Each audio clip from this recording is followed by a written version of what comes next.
There was once a man named Caleb.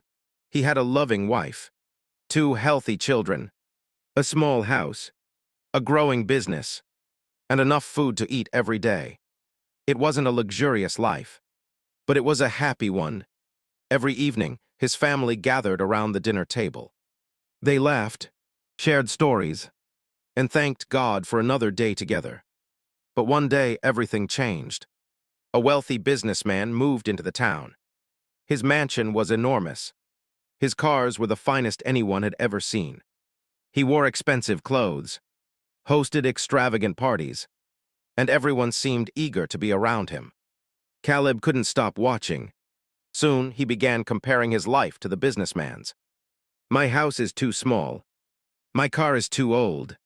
My life isn't enough. The joy he once felt slowly disappeared. His wife noticed. You've changed, she said gently. We already have everything we need. But Caleb shook his head. No, we need more.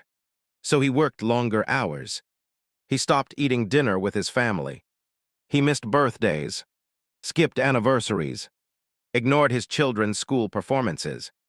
Every sacrifice, he told himself, was temporary. I'm doing this for us. Months passed, then years. His business grew. So did his income.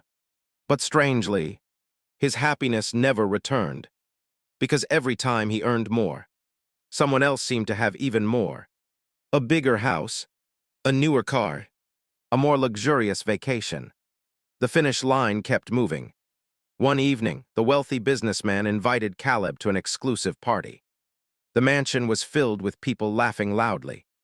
Everyone wore expensive watches, designer clothes, perfect smiles.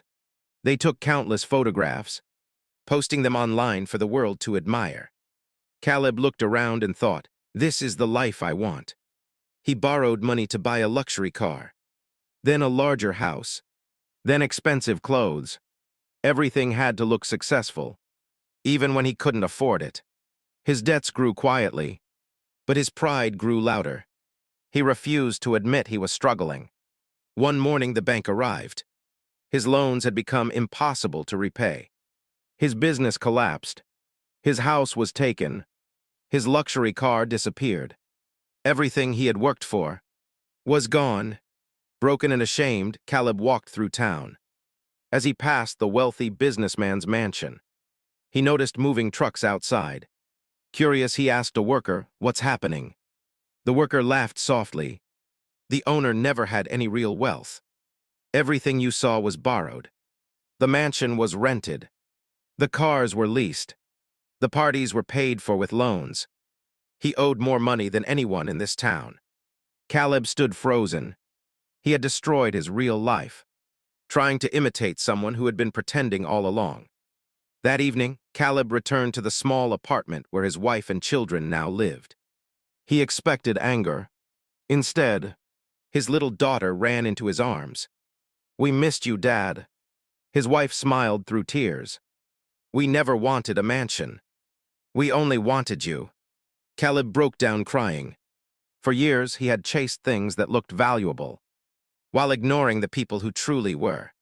Slowly, he started over. Not by chasing wealth, but by rebuilding trust. He ate dinner with his family again. He laughed more, worked honestly, spent less, lived simply, and for the first time in years, he felt rich. Remember this: comparison is a thief that never stops stealing. The people you envy may be fighting battles you cannot see. The life you are trying to copy may only be an illusion.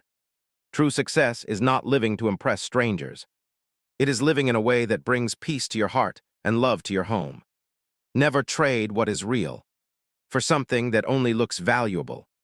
If this story touched your heart, subscribe to Eternal Wisdom TV, where every story reminds us that the greatest riches in life cannot be bought. They must be cherished.